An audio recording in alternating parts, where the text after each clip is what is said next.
everyone, I'm back to read Chapter 3 of Addy's book, Changes for Addy, A Winter Story, Book 6 from 1864. Chapter 3 is called The Last Piece. Over the next few weeks, Addy and her family kept up their search. Whenever they could, Sam and Addy and Mama and Papa went to different churches, aid societies, and hospitals. The family placed several ads in the Christian Recorder newspaper. They went to the police too. They had not found Esther, Auntie Lula, or Uncle Solomon, but they were determined not to give up. One afternoon, a few days before Christmas, Addy stopped at City Hospital after she finished her deliveries. She was later than usual because she'd had so many packages and errands that day. Her job took longer now, and she had to do it all by herself. She missed Sarah's help and her company, both at school and while she was making deliveries. Addy had been to City Hospital so many times, she didn't have to sneak into the charity ward. All the nurses knew her by now.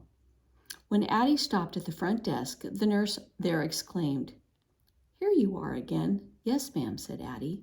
The nurse shook her head and almost smiled. "You are the most determined child I have ever seen," she said. "Where is your brother today?" "He had to work late," said Addy, "but my mama and papa said I knew the way here so well I could come by myself." Now the nurse really did smile. "You certainly do know your way here. You and your brother have been here so many times that you've got nearly every nurse in the hospital looking for your sister and aunt and uncle. I know it's no use to tell you that they aren't here. Go back to the ward and see for yourself. Mr. Polk will be glad to see you." "Thank you," said Addy, and she started to run down the hall. "Walk," the nurse reminded her. "There are still some rules that can't be bent." "Yes, ma'am," Addy said, slowing down. In the ward, Addy looked at each face in every bed to see if Esther, Auntie Lula, and Uncle Solomon was there. She always stopped at Mr. Polk's bed last because he liked her to visit with him. Today, Mr. Polk smiled when he saw Addy. "Hello, Addy," he said. His voice sounded stronger. "Sit down and stay a while."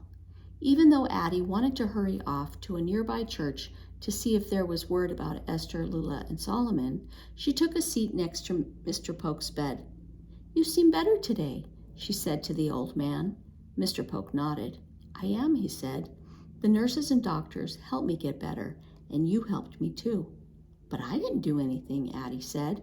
"Yes, you did," said Mr. Polk. "Your visits give me something to look forward to, something to hope for." Mr. Polk spoke slowly.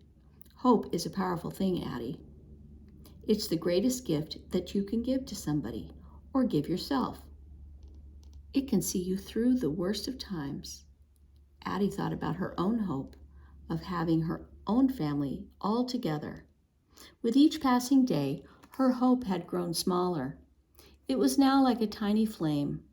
Addy had been feeling that just a puff of wind could blow it out. But as she sat talking to Mr. Polk, she could feel her hope grow bright again. After a while, Mr. Polk patted Addy's hand. "You hurry on home now," he said. "It's getting late." "Goodbye, Mr. Polk," she said. "I'll come see you again."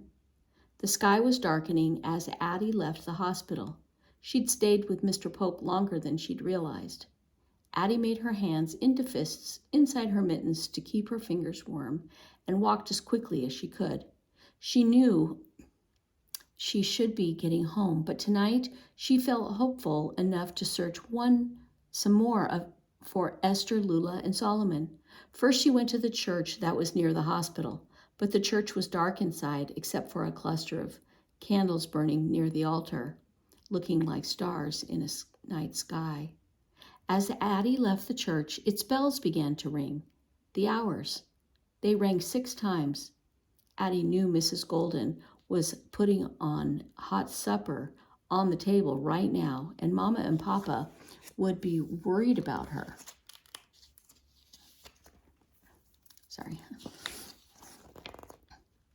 But since she was already late, Addy decided to stop at the First Baptist Church too.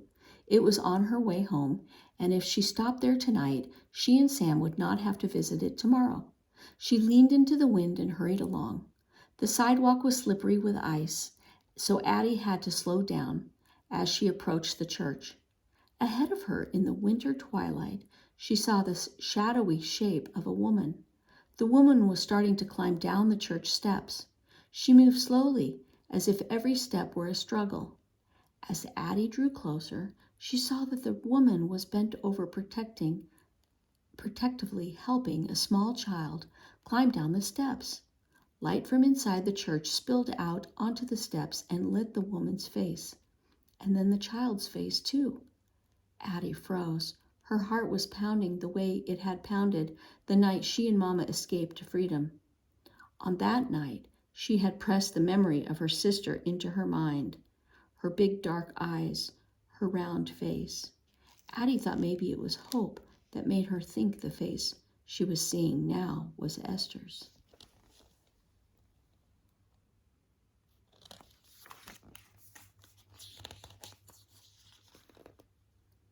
Esther? Addie's voice came up in a whisper, and then she shouted and ran to the steps. Esther? She called out. Auntie Lula? The woman stopped and turned. Is that my Addy? She asked. It was Auntie Lula. It's me, Auntie Lula, said Addy, rushing toward the old woman. It's your Addy.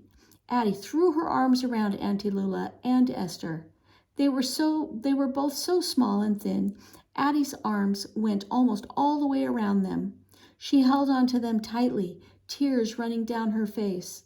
Addy had dreamed so long and hoped so long and prayed so long and searched so long that she never wanted to let go of Auntie Lula and Esther now that she held them at last.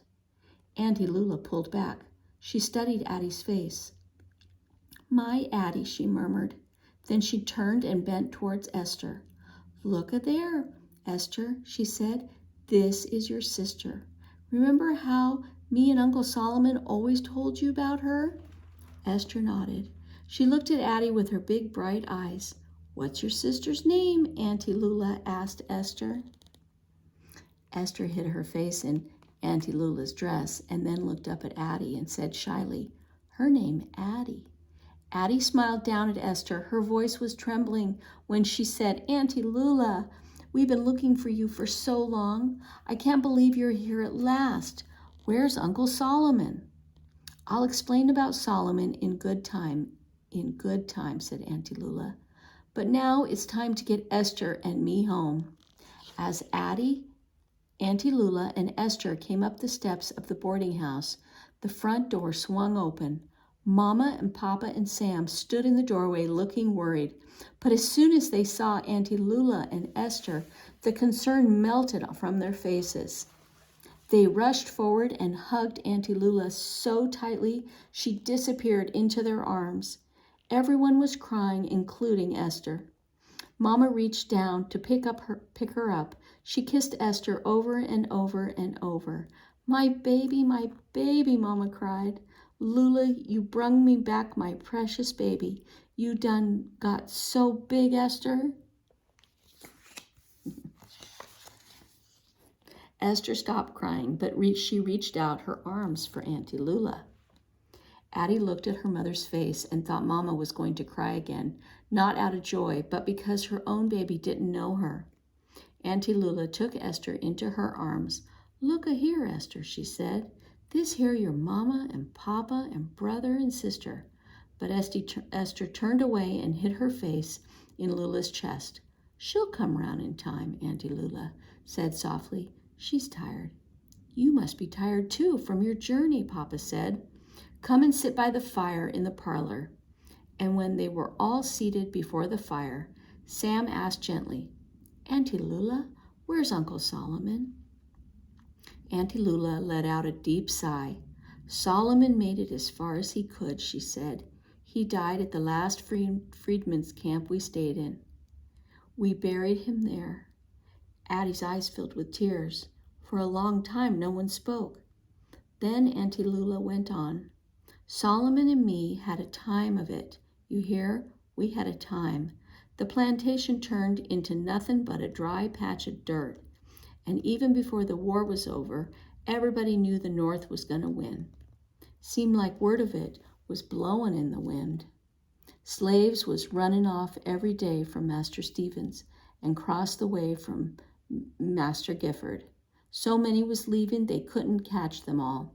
Soon it wasn't but a few of us left, mostly old folks that couldn't run now nowhere. When we finally got news the war was over, even Master Stevens had left because he wasn't making no money. There weren't nobody to plant tobacco. Solomon was sick and he knew it, but he didn't want to die on the plantation where he'd been a slave, and he was determined to get this child back to y'all. So that's when we struck out for one of them, freedmen's camps. Well, we got to camp near Virginia, and Esther got sick, so sick we couldn't move no more. A lady wrote to us, said Addy. She told us you'd been at her camp. Auntie Lula coughed and took a sip of the hot tea Mama had made for her. Lots of kind folks helped us along the way, Auntie Lula continued. As soon as Esther was better, we pushed on. We got to a camp pretty close to Philadelphia when Solomon just couldn't go on anymore. He'd been sick for a long time and he just wore out. Addy buried her face in her hands, and Auntie Lula reached out and stroked her hair. It's all right, child, she said. Uncle Solomon died a free man. He hoped for that all his long life. He got as close to Philadelphia as he could. He did what he set out to do. After he passed on, Esther and I came the rest of the way here. I ain't think I could make it another step when you saw us, Addy. You should rest now, Mama said, and Esther should too. I'll go up and make the bed early. Auntie Lula said, Addy, reach into my bundle and get Esther her doll. She can't sleep without it. When Esther pulled the doll out of Auntie Lula's bundle, she and Esther said, Janie, at the same time. Who did I tell you give you this doll? Auntie Lula asked Esther. My sister, Esther said. She looked up at Addy, the firelight reflected in her brown eyes. My sister Addy. All right, that is the end of chapter 3, and next time we'll read chapter 4.